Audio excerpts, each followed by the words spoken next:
Oh, baik, perkenalkan saya Adi Saputra Simanjuntak.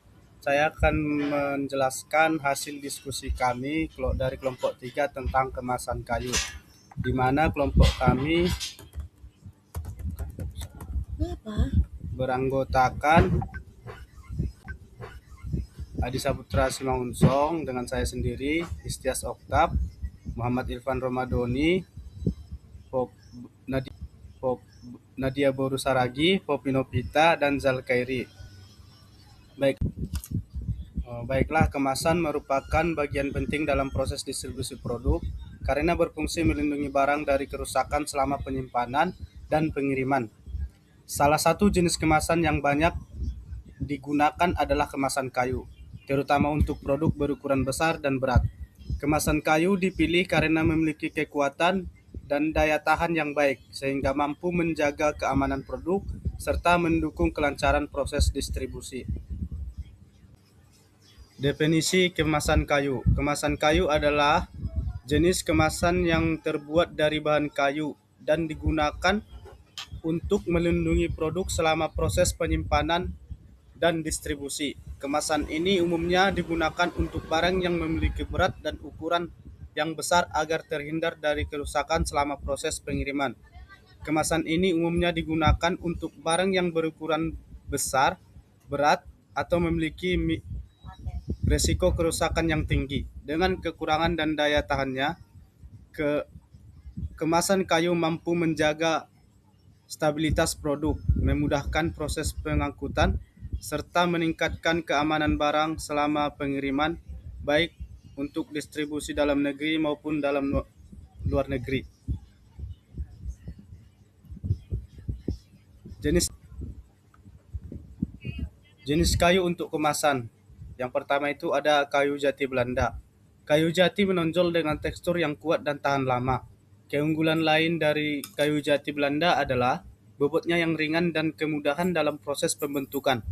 Kemudahan ini memungkinkan pembuatan kemasan untuk menciptakan desain khusus dengan kebutuhan barang yang akan dikirim, menjadikannya solusi packing yang sangat fleksibel. Dalam uji timbang, dibandingkan dengan jenis packing kayu lainnya, kayu jati terbukti memiliki tarif berat barang yang lebih mudah. Kelebihan ini membuatnya menjadi pilihan ekonomis yang menarik bagi perusahaan pengiriman dan pelanggan yang mencari solusi pengemasan hemat biaya.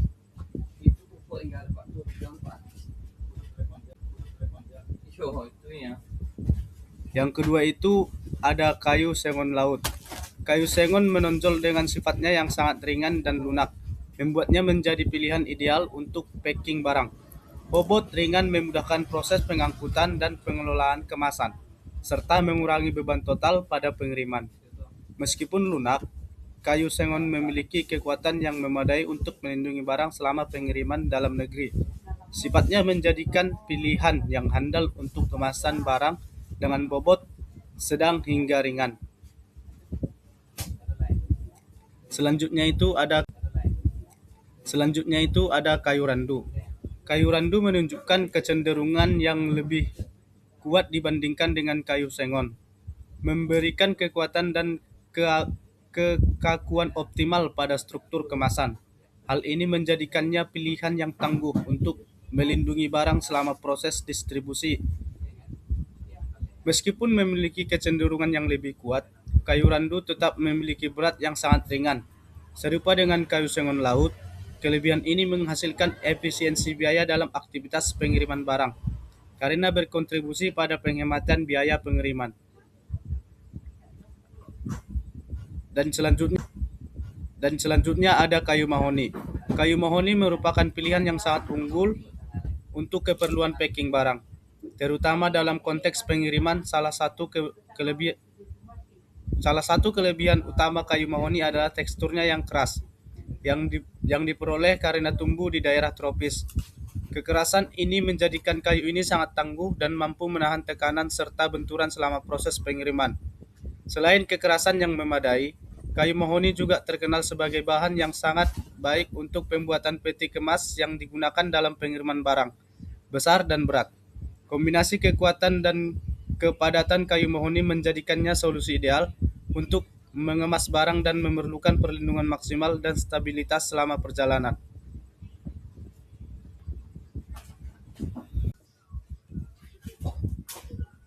Oke, saya akan melanjutkan hasil penjelasan dari diskusi kami, yaitu selanjutnya ada perencanaan desain kemasan kayu. Perencanaan desain kemasan kayu ini merupakan tahapan penting dalam sistem pengemasan, khususnya untuk produk yang memiliki bobot berat, ukuran besar, atau tingkat risiko kerusakan yang tinggi. Kemasan kayu juga banyak digunakan pada industri manufaktur, ekspor, impor, dan logistik karena memiliki kekuatan struktural yang baik serta mampu melindungi produk dari benturan, tekanan, dan kondisi lingkungan selama proses penyimpanan dan distribusi. Selanjutnya, dalam perencanaan desain kemasan kayu ini, aspek keamanan dan keselamatan kerja harus menjadi perhatian utama. Kemasan kayu ini tidak dirancang dengan baik dapat menimbulkan risiko cedera bagi pekerja, seperti luka akibat serpihan kayu, paku yang menonjol, dan struktur kemasan yang tidak stabil. Oleh karena itu, desain kemasan kayu harus memastikan yang pertama itu ada permukaan kayu halus dan bebas serpihan. Terus ada sambungan paku atau baut tertanam dengan rapi. Yang selanjutnya itu ada struktur kemasan stabil dan tidak mudah roboh. Ada penerapan prinsip keselamatan kerja ini bertujuan untuk meminimalkan kecelakaan selama proses produksi, pengemasan, dan distribusi.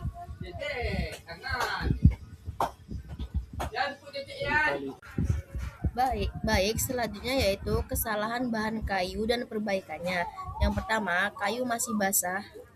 Untuk kesalahannya, kayu yang digunakan memiliki kadar air tinggi sehingga mudah melengkung, menyusut, atau berjamur. Untuk perbaikannya, gunakan kayu yang sudah dikeringkan dengan kadar air kurang lebih 12-15% melalui pengeringan alami atau clean dry.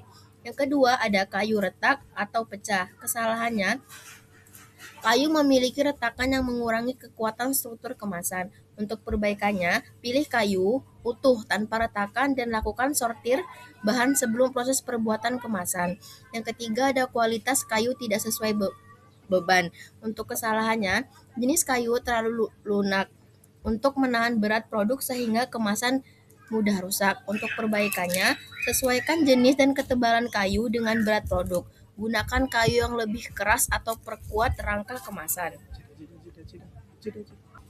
Yang keempat itu ada permukaan kayu kasar. Kesalahannya, permukaan kayu kasar dan berserat dapat merusak produk atau melukai pekerja. Untuk perbaikannya, lakukan pengapasan dan finishing sederhana untuk menghaluskan permukaan kayu. Yang kelima, ada kayu terserang hama. Kesalahannya, kayu mengandung hama seperti rayap atau serangga yang dapat merusak struktur kemasan. Untuk perbaikannya, gunakan kayu yang telah diberi perlakuan anti hama atau fumigasi sesuai standar ISPM 15. Yang keenam ada dimensi kayu tidak seragam. Dengan kesalahan, ukuran papan kayu tidak konsisten sehingga kemasan tidak persis dan kurang kuat. Untuk perbaikannya, standarisasi ukuran kayu dan lakukan pemotongan sesuai desain yang telah ditentukan. Selanjutnya, yang ketujuh, kayu mudah lapuk. Dengan kesalahan, kayu tidak tahan terhadap kelembapan dan lingkungan penyimpanan. Dengan perbaikan, gunakan pelapis atau coating sederhana serta simpan kemasan di tempat kering. Yang ke-8, kayu tidak ramah lingkungan. Dengan kesalahan, menggunakan kayu ilegal atau tidak bersertifikat. Perbaikannya, gunakan kayu bersertifikat legal dan ramah lingkungan. Misalnya, kayu dengan sertifikat legalitas. Dan yang ke-9 itu ada sambungan kayu lemah. Kesalahannya, paku atau sambungan kayunya itu tidak kuat sehingga kemasannya itu mudah lepas. Dengan perbaikan, gunakan paku atau sekrup sesuai ukuran dan perkuat sambungan pada bagian sudut dan dasar kemasan. Selanjutnya itu ada konversi kayu. Konversi kayu adalah proses pengubahan kayu bulat log menjadi berbagai bentuk dan ukuran kayu olahan sesuai kebutuhan, seperti bangunan, furnitur, industri, dan lain-lain. Dengan tujuan memaksimalkan pemanfaatan kayu, mengurangi limbah, dan menyesuaikan dengan standar penggunaan. Adapun jenis-jenis dari konversi kayu, yang pertama itu ada kayu bulat, kayu gergajian. Kayu bulat ini adalah kayu gelondongan yang dipotong menggunakan gergaji menjadi ukuran tertentu seperti papan, balok, dan kaso untuk bahan dasar konstruksi atau mebel. Gambarnya bisa dilihat dari samping ini kawan-kawan semuanya. Selanjutnya yaitu ada kayu gergajian. Kayu gergajian adalah kayu yang diolah lebih lanjut, direkatkan atau disusun menjadi produk industri seperti plywood, kayu laminasi, dan blockboard agar lebih kuat dan seragam.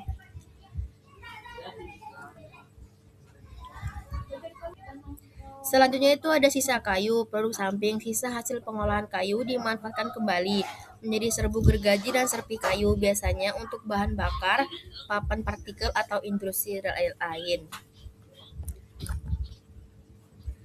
Selanjutnya itu ada perakitan kemasan kayu. Yang pertama ada persiapan bahan dan alat. Untuk bahannya yang pertama ada papan kayu sesuai hasil konversi, balok kayu untuk rangka, paku atau sekrup, bantalan pelindung, foam atau karton, ada tali strapping dan label.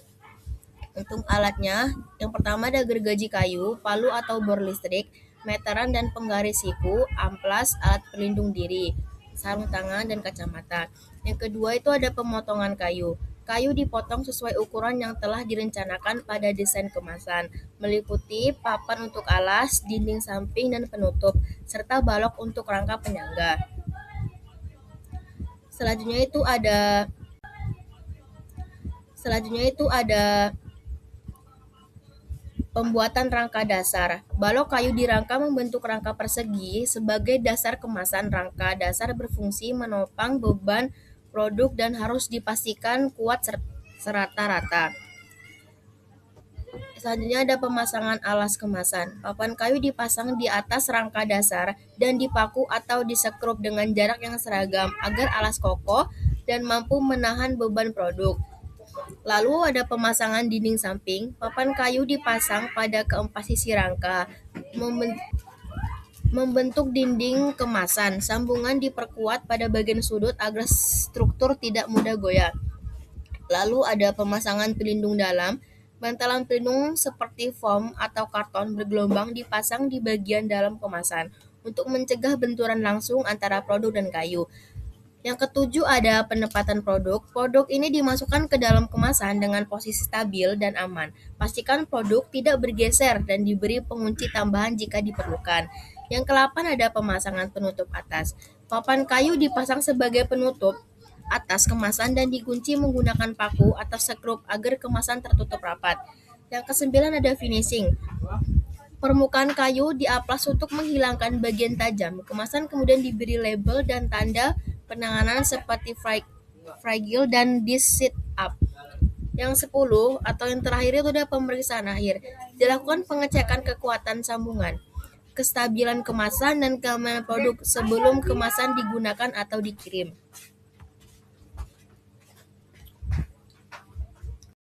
Baiklah, di sini saya akan menjelaskan mengenai jenis-jenis kotak kayu dan palet kayu. Untuk jenis kayu yang pertama, ada kotak kayu solid.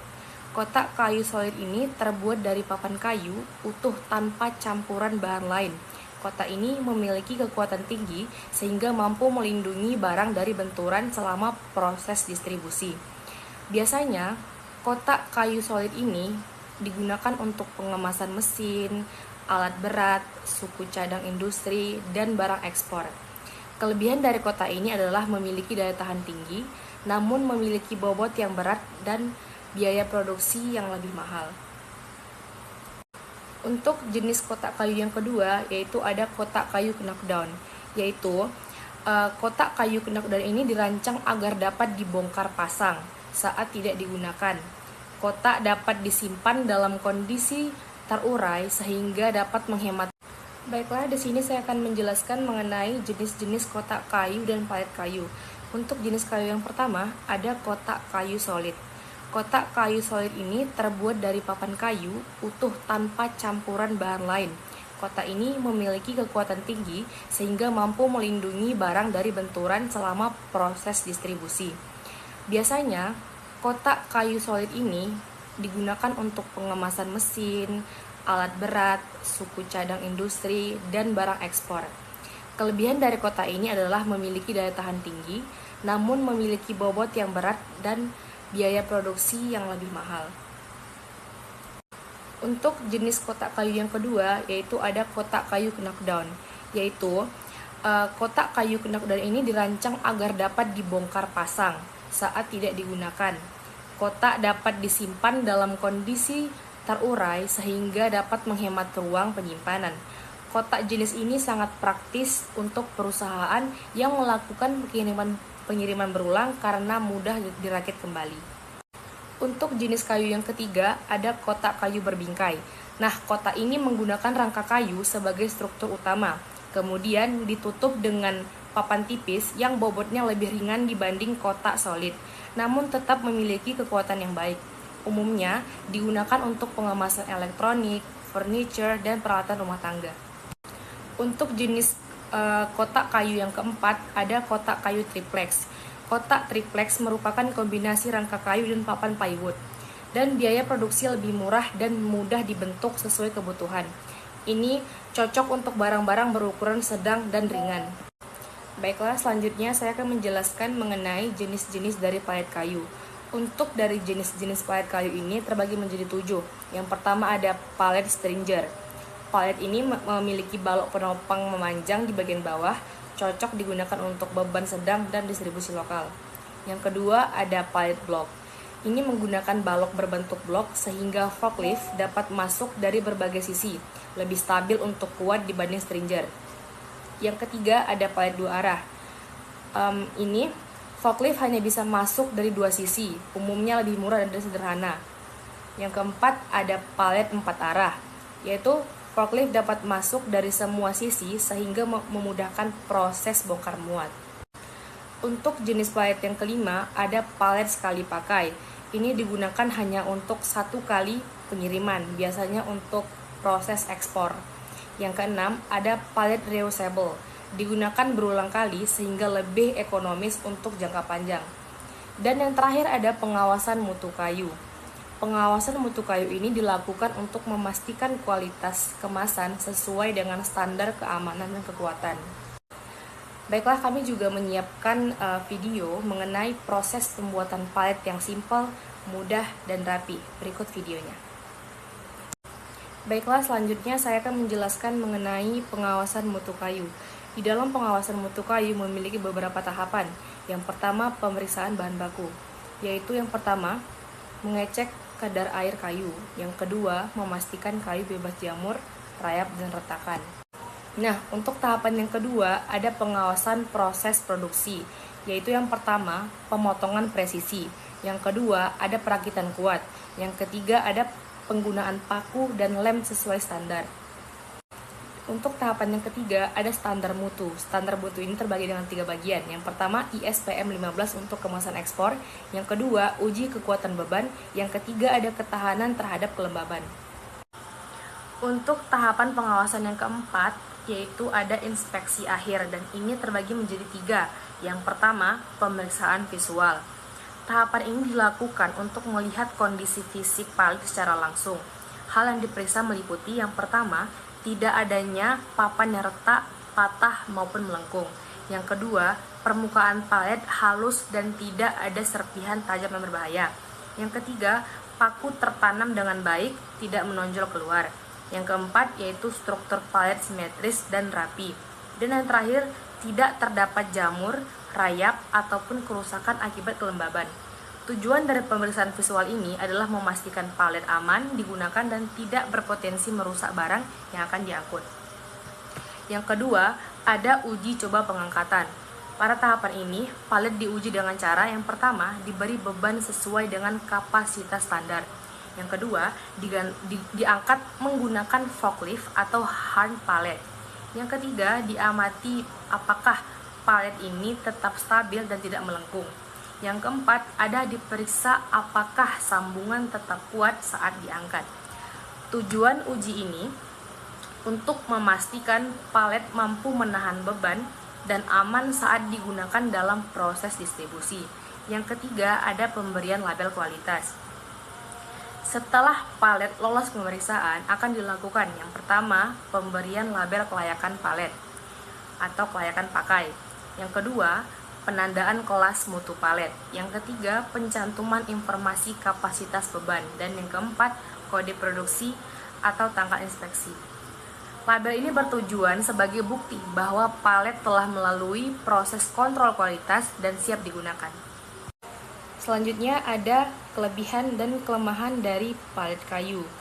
Untuk kelebihannya yang pertama ada kuat dan tahan benturan. Palet kayu mampu menahan tekanan dan benturan saat pada proses pengangkutan. Yang kedua, cocok untuk barang berat. Karena struktur kayu yang kokoh membuatnya ideal untuk memindahkan beban besar.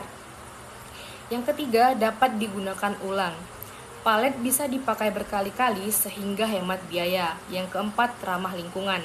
Karena terbuat dari bahan alami dan dapat didaur ulang. Yang kelima, mudah diperbaiki. Jika rusak, bagian tertentu bisa diganti tanpa membuat palet baru, tanpa harus membuat palet yang baru. Yang keenam, tahan lama. Dengan perawatan yang baik, palet dapat digunakan dalam jangka waktu yang lama. Yang ketujuh atau yang terakhir, ini mudah dibentuk dengan sesuai kebutuhan, karena desainnya fleksibel dan bisa disesuaikan dengan ukuran barang.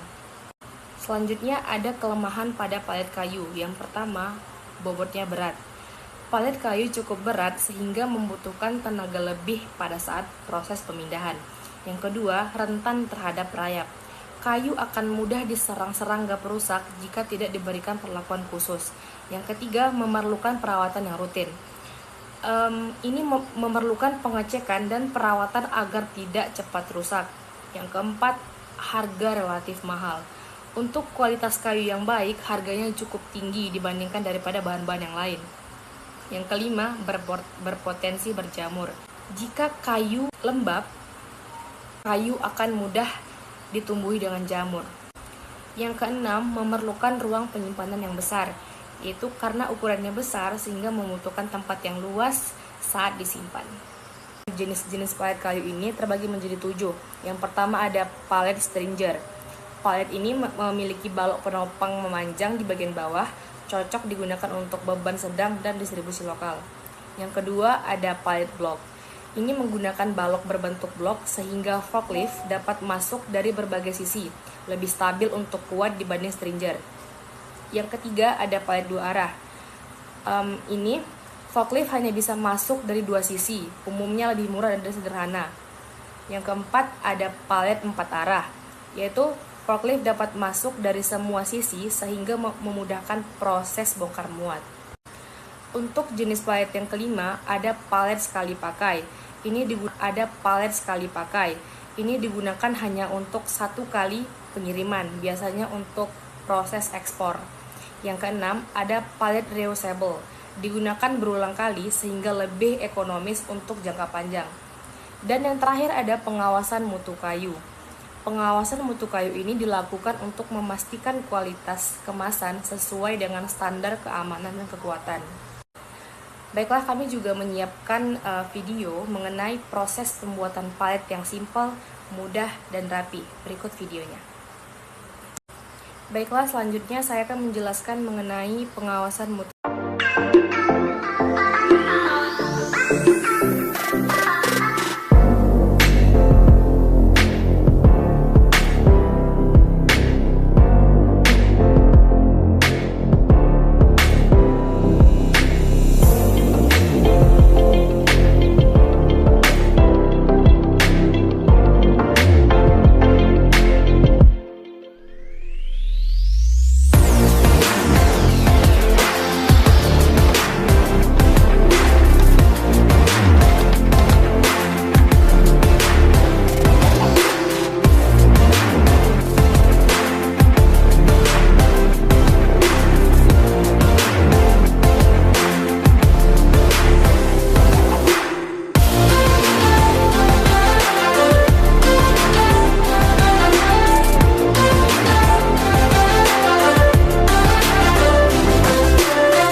Baiklah, selanjutnya saya akan menjelaskan mengenai pengawasan mutu kayu.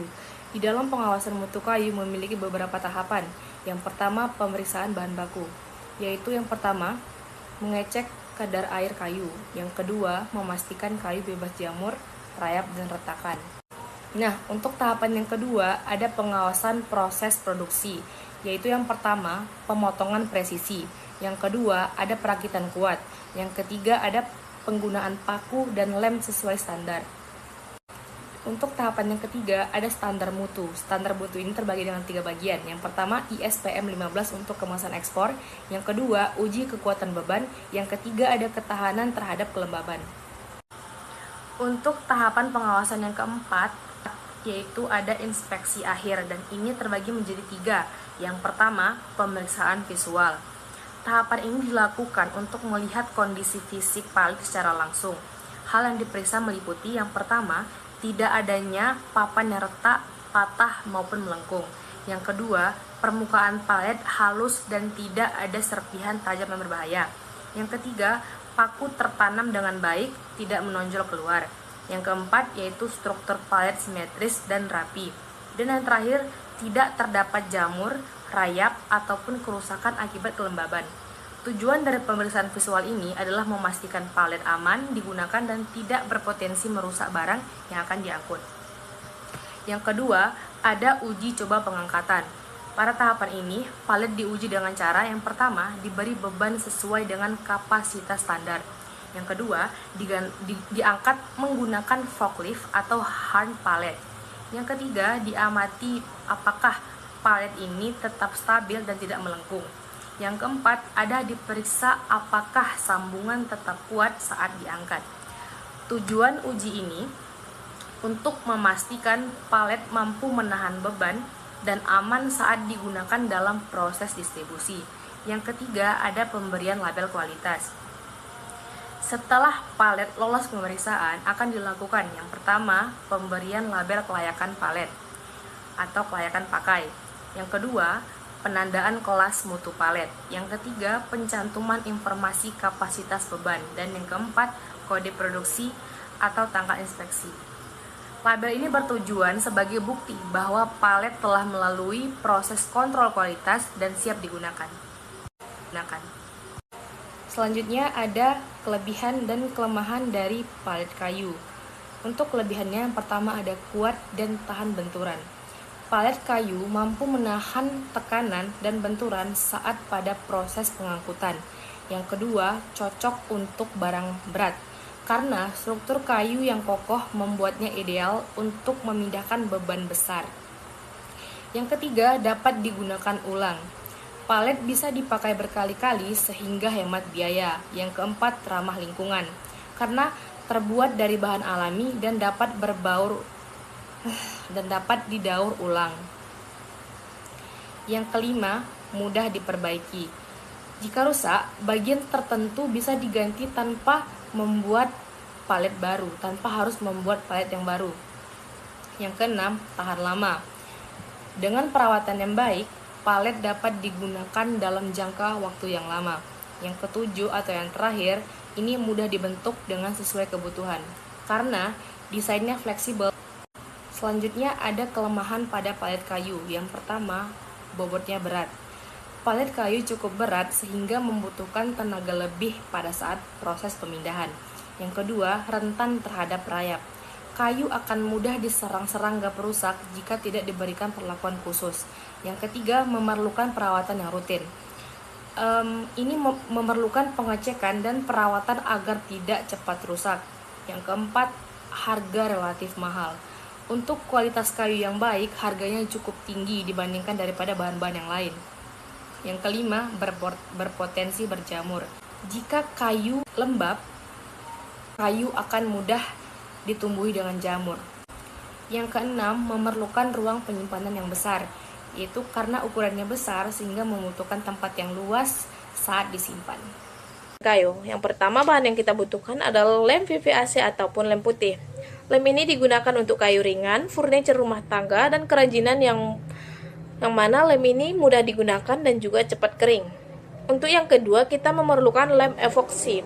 yaitu lem yang memiliki daya rekat sangat kuat dan tahan air, cocok untuk beban berat dan industri. Kemudian yang ketiga, kita memerlukan lem poliuretane, yaitu lem yang tahan panas dan lembab, fleksibel, dan cocok digunakan untuk kondisi yang ekstrim. Kemudian lem resorcinol, yaitu lem yang digunakan untuk kebutuhan di luar ruangan. Karena lem ini merupakan lem yang tahan terhadap cuaca. Dan yang terakhir adalah lem urea formaldehida, yaitu lem yang banyak digunakan dalam industri Polywood dan MDF. Permukaan, yaitu kita membersihkan dulu permukaannya dari debu dan kotoran. Kemudian pastikan permukaannya sudah rata.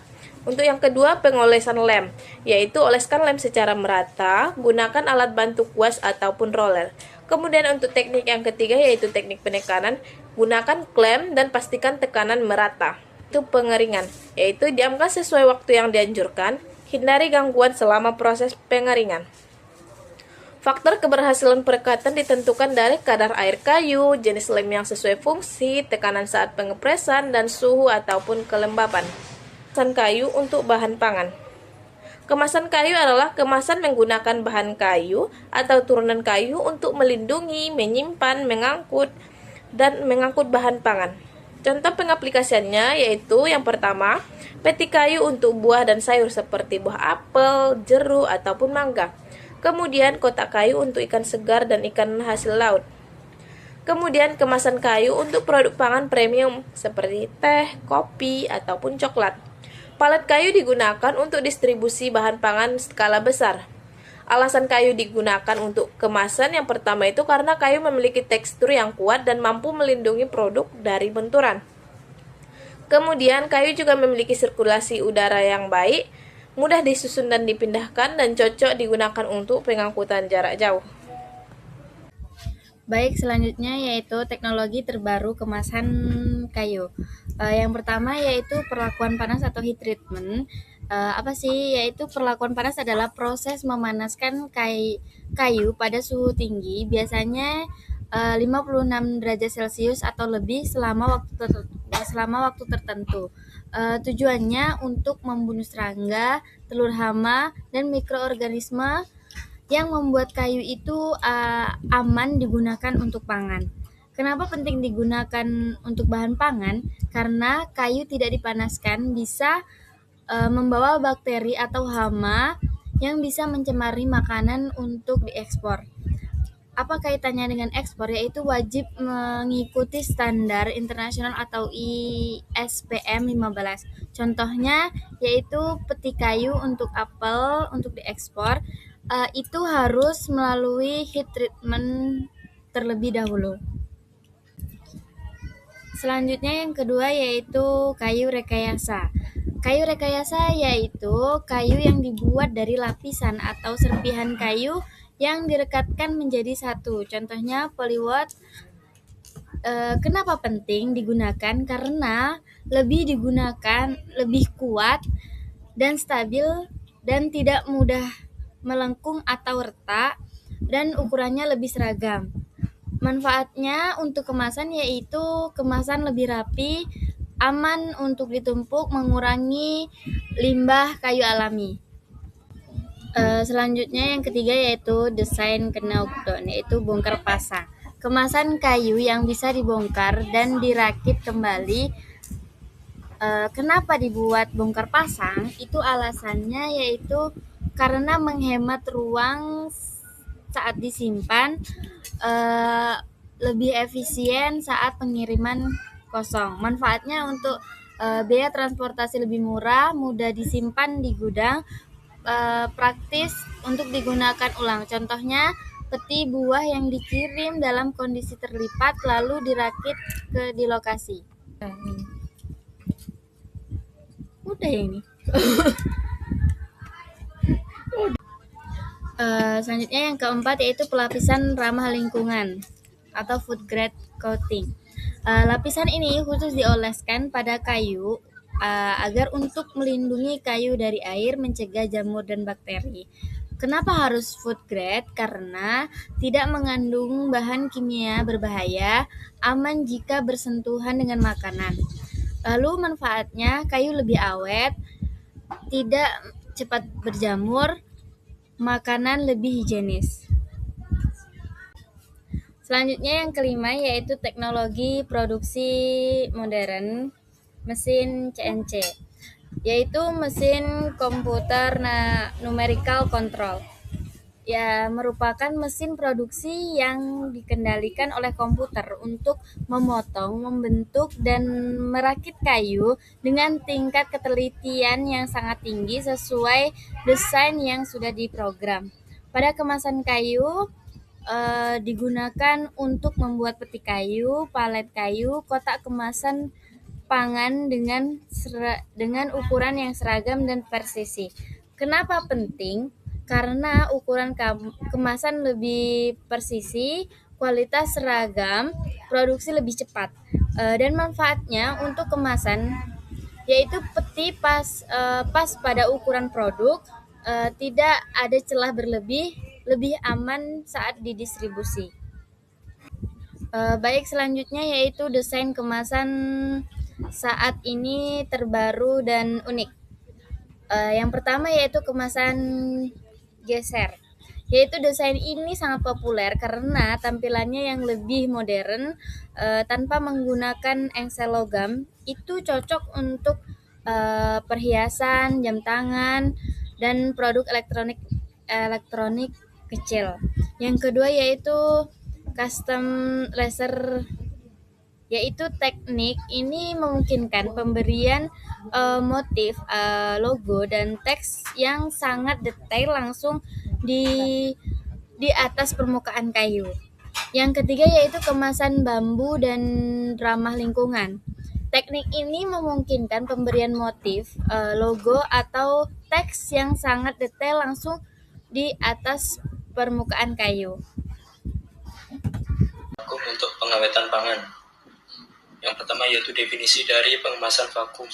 Pengemasan vakum adalah memberikan kondisi tanpa oksigen dengan cara mengeluarkan udara di dalam kemasan. Keberadaan oksigen di dalam kemasan dapat menurunkan kualitas produk, dikarenakan oksigen memicu pertumbuhan mikroorganisme dan reaksi kimia. Prinsip utama teknik ini adalah evakuasi udara. Hilangkan udara, tekanan atmosfer di dalam kemasan menjadi lebih daripada tekanan di luar, sehingga plastik kemasan akan menempel erat pada permukaan produk. Kedua, tujuan pengemasan vakum yaitu satu, memperpanjang masa simpan, yaitu menghambat pertumbuhan mikroba aerob ya, dan aktivitas enzim dengan menghilangkan oksigen sehingga memperlambat pembungkusan dan memperpanjang umur simpan produk. Yang kedua yaitu menjaga kualitas produk, mencegah oksidasi yang menyebabkan ketengian, perubahan warna, dan hilangnya aroma asli produk, sekaligus mempertahankan kadar air dan mencegah kontaminasi bau. Yang ketiga yaitu meningkatkan efisiensi distribusi, mengurangi volume, dan memadatkan produk sehingga lebih hemat ruang, mudah dipajang, dan aman selama transportasi. Yang keempat yaitu meningkatkan nilai tambah dan daya tarik, menciptakan kesan higienis, segar, dan terlindungi yang membangun kepercayaan konsumen dan nilai jual produk pasaran. Selanjutnya yaitu 3. Mekanisme kerja vakum packing. Selanjutnya yaitu 3. Mekanisme kerja vakum packing.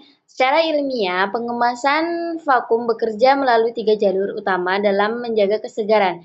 Yang pertama yaitu penghambatan respirasi dan oksidasi. Oksigen O2 adalah komponen utama yang menyebabkan oksidasi lemak, penyebab bau tengi, dan perubahan warna pada daging serta buah-buahan. Yang kedua yaitu penghentian pertumbuhan mikroba aerob.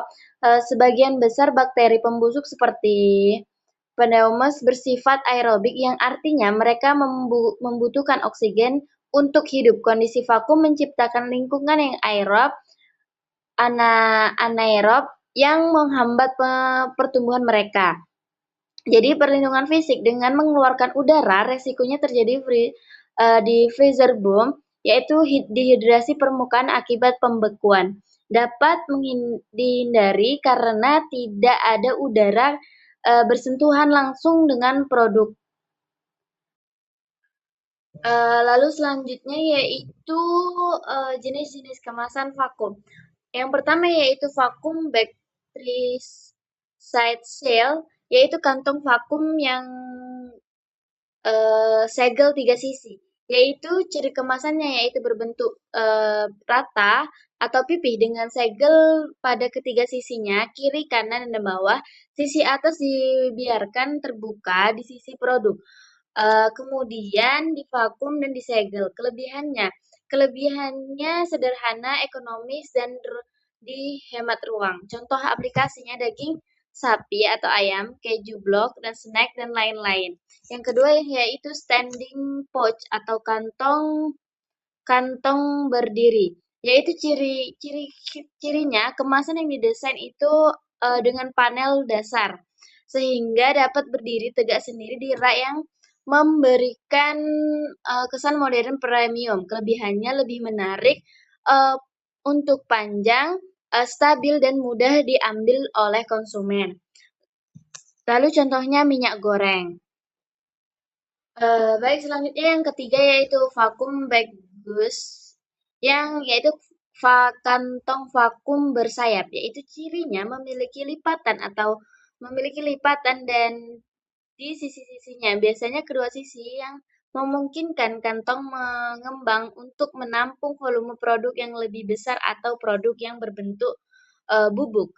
Kelebihannya ini adalah yaitu lebih banyak ruang, kuat, dan efisien. Contohnya yaitu kopi bubuk, teh, dan lain-lain. Yang keempat adalah standing pouch dengan spout, yaitu kantong berdiri dengan moncong. Ya, cirinya yaitu merupakan pengembangan dari standing pouch yang dilengkapi dengan pouch atau mulut atau moncong yang beserta tutup ulir press-seal. Spout ini bisa dipasang sebelum atau setelah proses pengemasan vakum. Kelebihannya sangat mudah untuk ditutup kembali. Contohnya yaitu ideal dengan produk cair dan kental seperti minuman, sirup, saus, dan lain-lain. Lanjut. Yang kelima yaitu keunggulan dan kelemahan. Keunggulan pengemasan vakum yaitu memperpanjang masa simpan, menghilangkan oksigen secara efektif, memperpanjangkan waktu kadaluarsa produk pangan. Yang kedua yaitu menjaga kesegaran produk, yaitu mencegah penguapan komponen volatil atau aroma dan menjaga kandungan nutrisi seperti protein dan lemak agar tetap sesuai standar mutu di dalam jangka waktu tertentu. Yang sebelumnya maaf, yang ketiga tadi yaitu efisiensi logistik. Baik, kita lanjut. Kelemahan pengemasan vakum. Apa kelemahan pengemasan vakum? Yaitu biaya material. Biaya material itu penggunaan plastik khusus seperti jenis nilon memiliki harga yang relatif mahal dibandingkan plastik biasa. Kebutuhan alat khusus. Proses ini memerlukan mesin tambahan seperti vacuum sealer, baik tipe nozzle dan maupun deep draw. Resiko mikroba spesifik, yaitu meskipun menghambat bakteri aerob, pengemasan vakum tetap memerlukan kontrol yang kuat karena tidak membunuh semua jenis mikroorganisme secara total. Lanjut.